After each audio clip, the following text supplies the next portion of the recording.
welcome back to Fight Club Minis. I'm going to be taking a little break from working on dioramas to focus on another project that I'm really excited about. It's actually going to be a series, and I'm calling it Mini Frights. Basically, they're going to be highly stylized miniature horror moments, if that makes any sense. I want to focus on one tight space.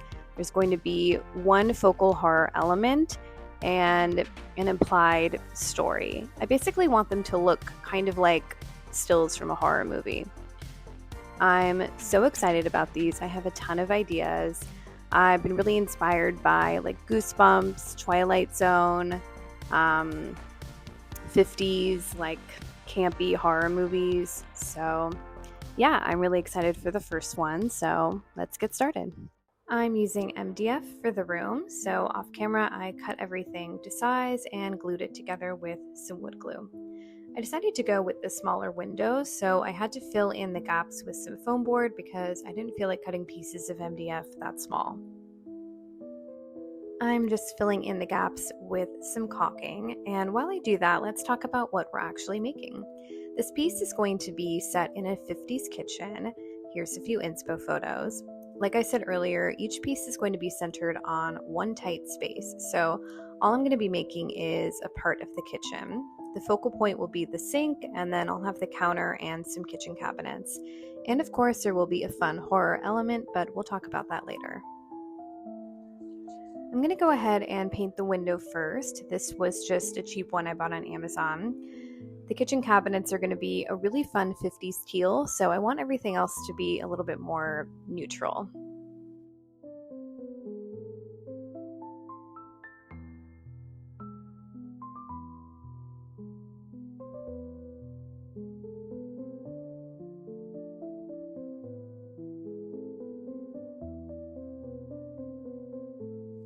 While the window dries, I'm going to go ahead and prime the walls. MDF has a tendency to absorb paint, so I feel like a primer really helps.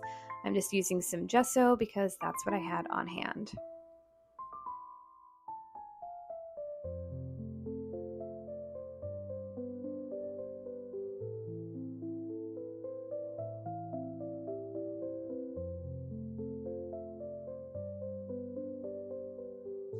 Once that dried, I sanded it and painted on one more coat because I'm going to be painting the walls a light color. Once the second coat dried, I went in with this buttermilk color, and ultimately I think I did like 3 coats, and then I added some satin Mod Podge.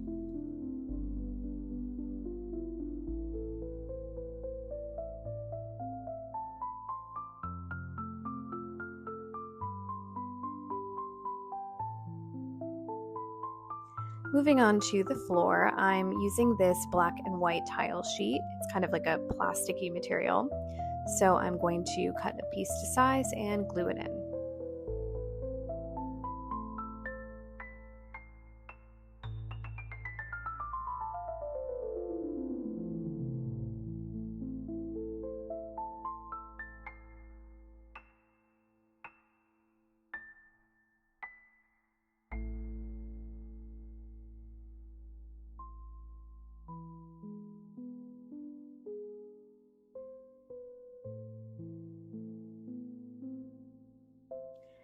Now we can start on the cabinets, and I'm going to start with the upper cabinets. I'm just using some thin wood, and these are going to be non-working, which makes things a lot easier.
want to make little curved shelves next to the cabinets because I saw that a lot in older kitchens. So I cut these jumbo popsicle sticks to size and glued them in place, and they looked perfect.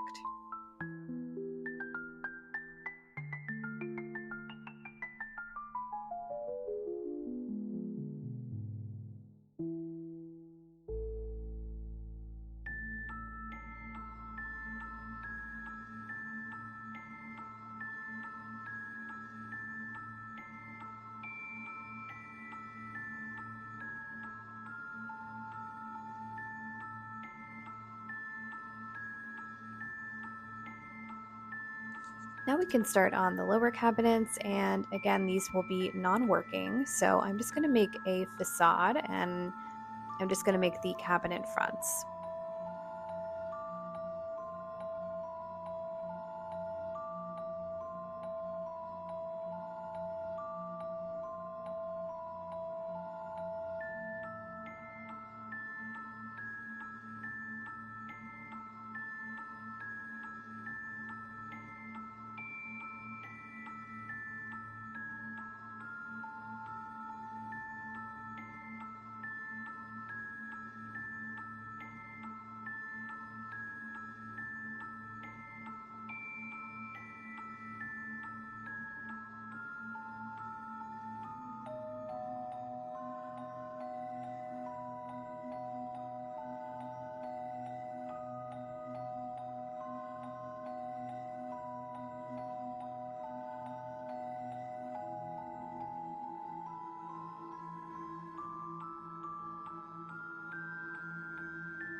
Now, I actually ended up remaking this off camera because the first one looked really bad, like, not really sure what I was thinking. Now it's time to paint, and I am obsessed with this pastel teal color.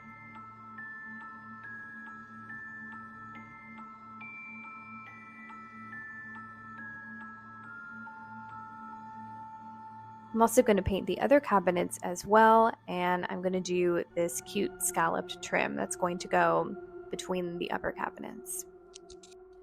I got these little handles, so I'm going to paint those silver before I add them on.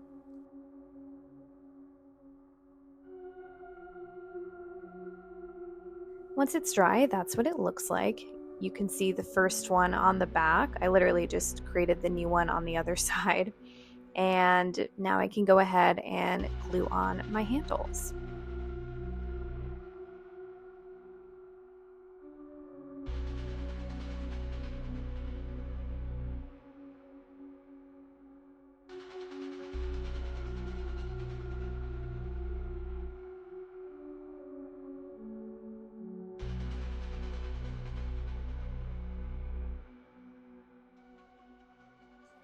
For the upper cabinets, I used some tiny beads that I painted silver as well, and now I can glue those in.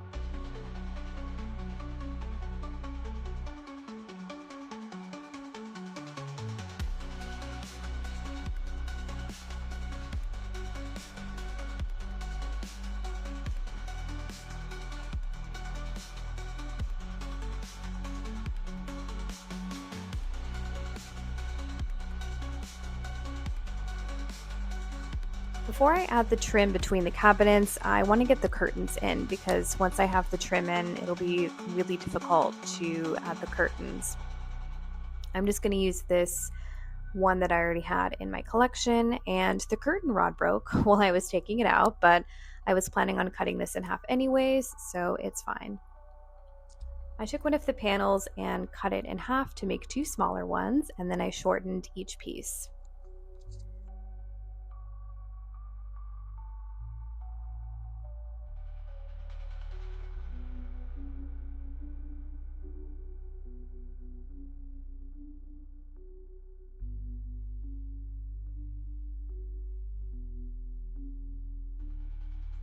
Using my hand drill, I made two holes for the curtain rod and then glued in my curtains. And as you can see, I glued in some supports for my lower cabinets because I needed something to glue the cabinets onto, and I also need something for the sink and the counter to sit on top of.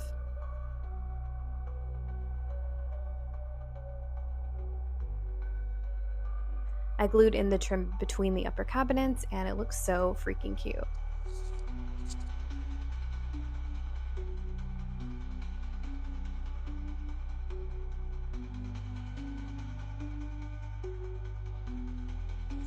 Now I can start on the sink, and what you're seeing is actually my third attempt. The first attempt I used clay, which looked terrible, and then I tried wood, which is even worse, and now I'm using mat board.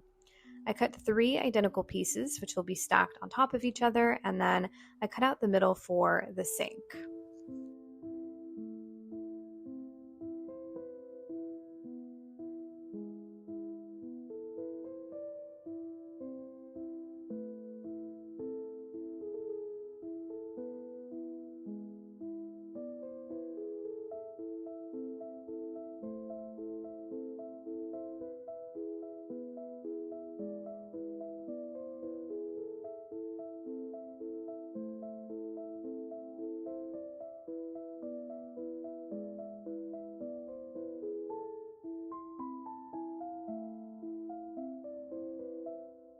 I glued those together and then added another piece just around the edge because I need a bit of a lip around the sink.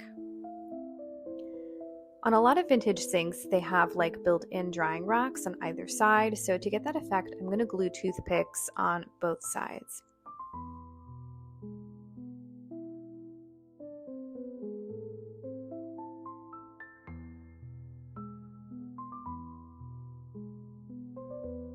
And then of course I have to make the actual sink, so I'm just making a little box out of mat board, and once that dries, I will glue it to the bottom.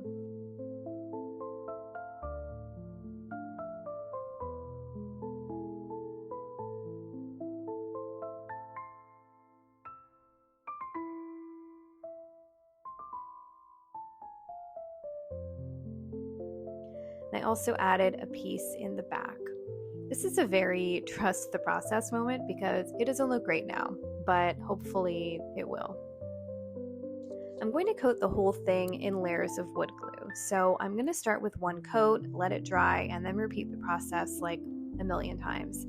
My idea is that the wood glue will make this all one texture, and hopefully once we paint it, it'll look sort of like porcelain.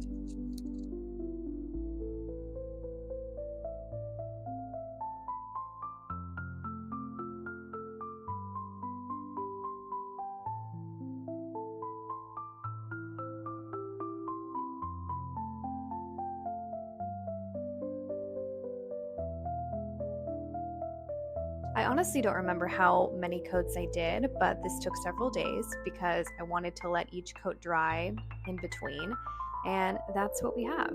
So now I can finally paint it and see if this comes together. I'm going to do a pale yellow, and it started off way too bright, so I had to tone that down, and after a few coats, that's what he looks like. I also made the countertop out of mat board and painted it off camera. Now to really make it come together, I'm going to coat the sink and the countertop in triple thick, which is a thick glossy glaze.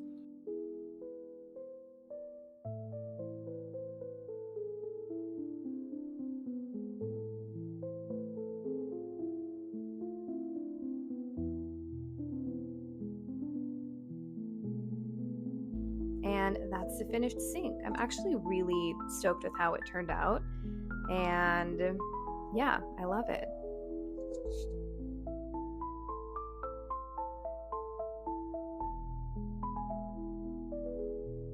I want to add some silver trim around the countertop, so I'm using this aluminum tape, and I'm going to cut some very small strips and just put one on the edge of the counter and then one around the sink.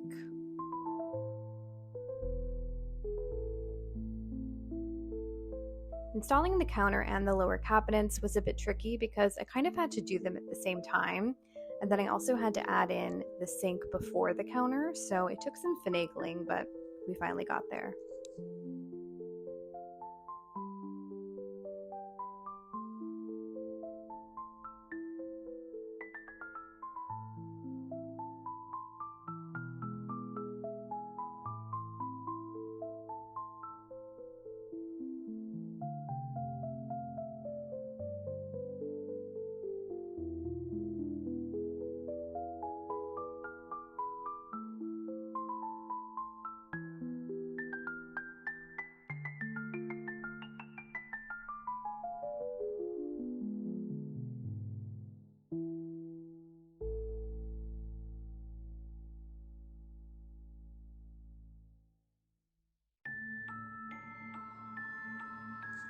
Now for the horror element, which I was so excited about, I'm going to make a tentacle that's coming out of the drain.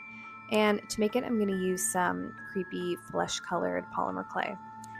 As I'm sculpting it, I just keep holding it up to the sink just to make sure the size is right.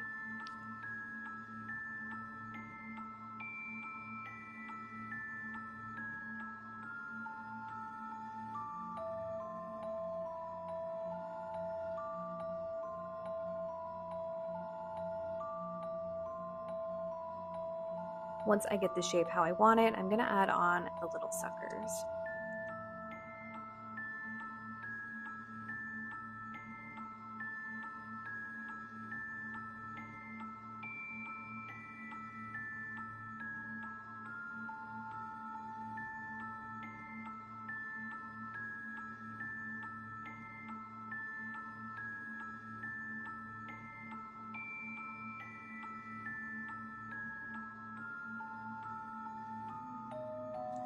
While I have my clay out, I also want to make a little ashtray.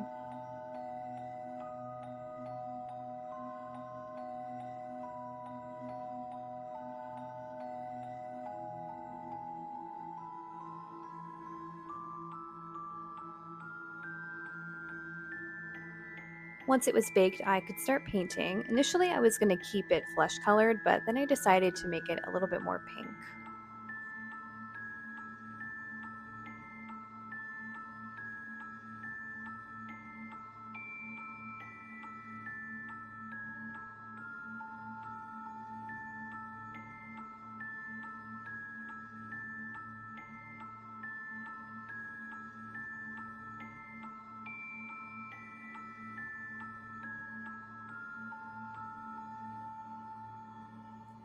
While that dries, I'm going to make some cigarettes because our 50s housewife is a pretty heavy smoker.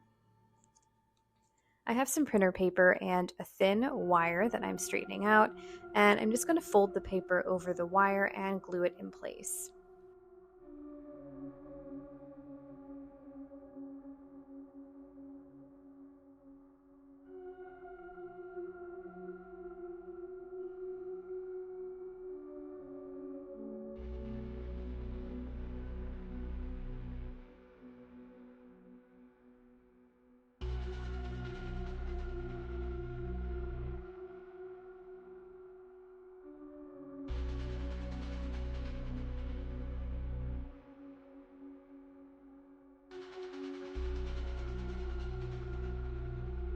Using the end of my tweezers, I'm pushing the paper up against the wire so it's really tight, and I'm going to do this on both sides.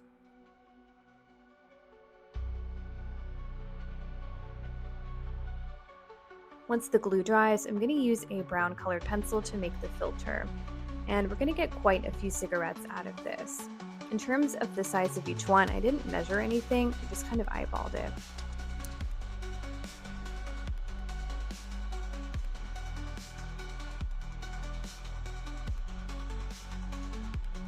Using my flush cutters, I cut each one off, and using a Sharpie, I just blackened the tips to make them look like they've been smoked.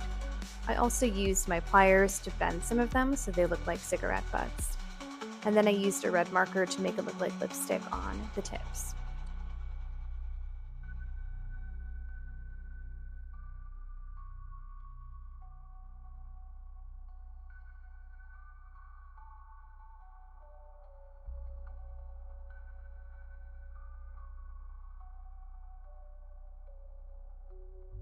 I need to add a bit of decor to this kitchen, so I bought these little flowers at Michael's and trimmed them down to fit in this vase.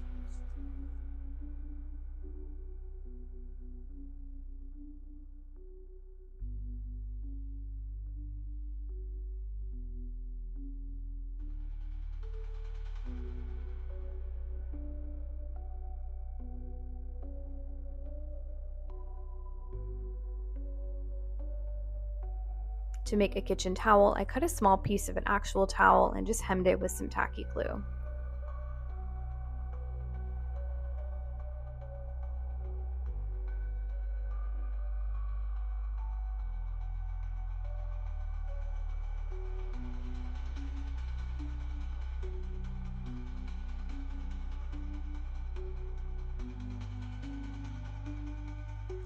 I did purchase a few things for this project because I'm not that talented and they were way too cute to pass up. I got this cute little green vase, this retro dish soap, this mid century coffee pot, and these canisters, which I am obsessed with.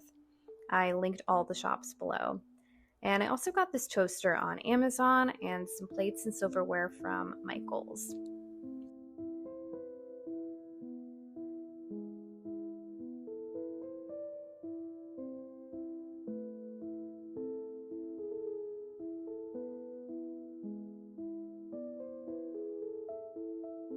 And here is the finished tentacle. I darkened up the suckers and added a glossy glaze. Now we can glue all these items into the kitchen.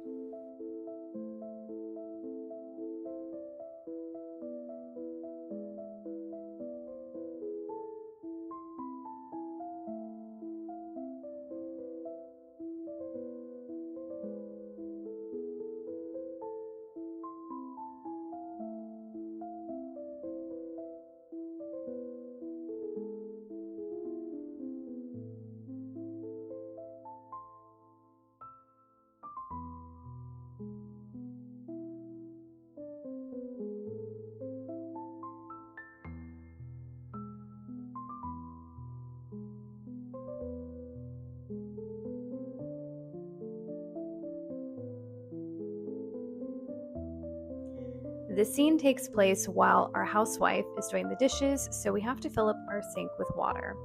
I'm using realistic water and it's pretty easy to use. All you do is pour it in and wait for it to dry, which is like overnight. For something that's a bit deeper, you'll want to do it in layers, so this did take a few days. Looking back, I really wish I had used resin, but oh well. After I pour in the first layer, I'm adding a few dishes so they'll be underwater. And I'm also adding in the drain cover that I made, but ultimately it gets covered by something else.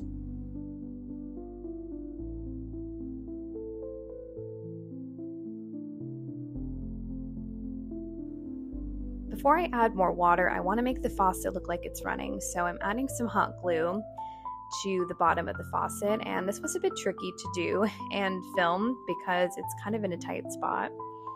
Once I added it, that's what it looks like, and then I added more of the realistic water.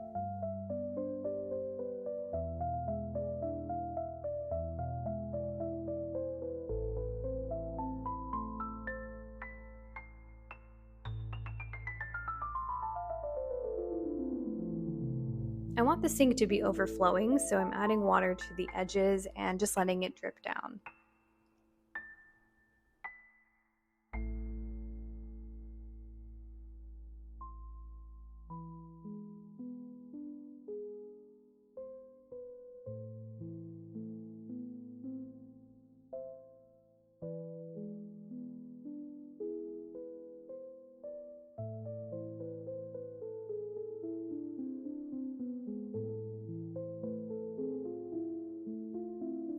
Now we're going to add some bubbles, and I've never done this before, so hopefully it looks good.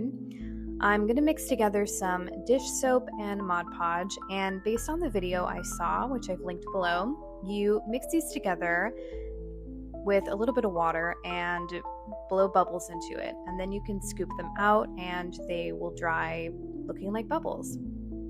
This definitely took some trial and error. You want the tiny bubbles, so I was popping the bigger ones, and I did a test run and let some dry on a piece of parchment paper.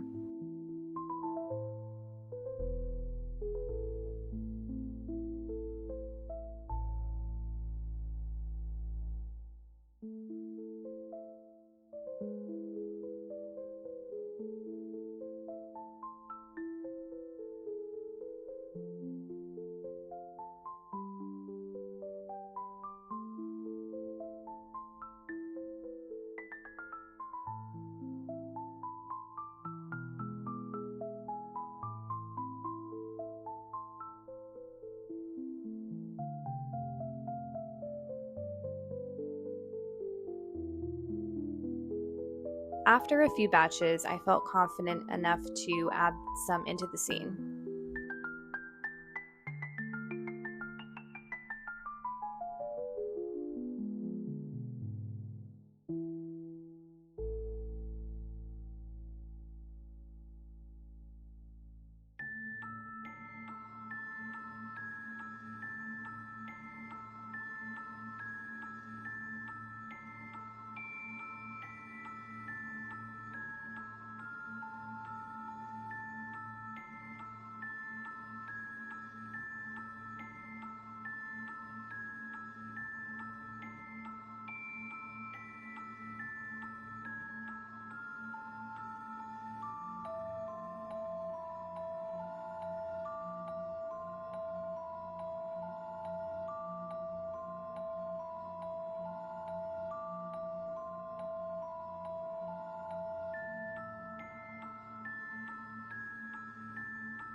this is what it looked like right after I added them, and this is what it looked like the next day. So I had to keep making more and adding them in batches, and this took a few days because I was letting them dry in between, and I just kind of kept adding more bubbles. I ended up adding some of the bubbles I had test driven on the parchment paper, and ultimately I think they turned out pretty good.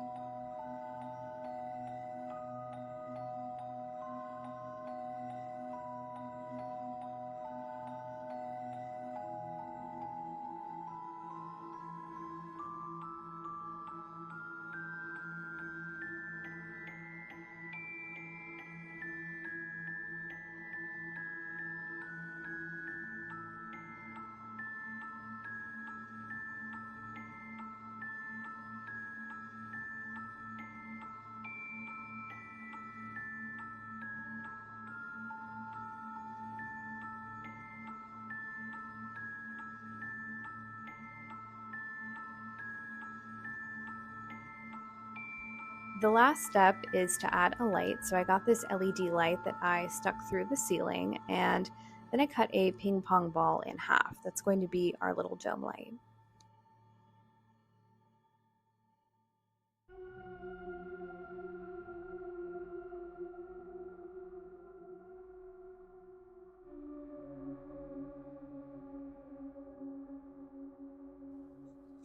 I glued that in place and then added this silver ribbon around the base to make it look a bit more finished.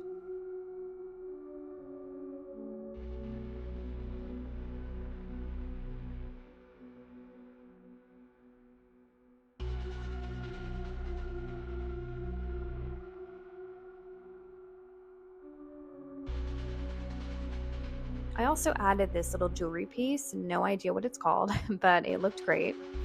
And now that our light is done, we can glue on the ceiling.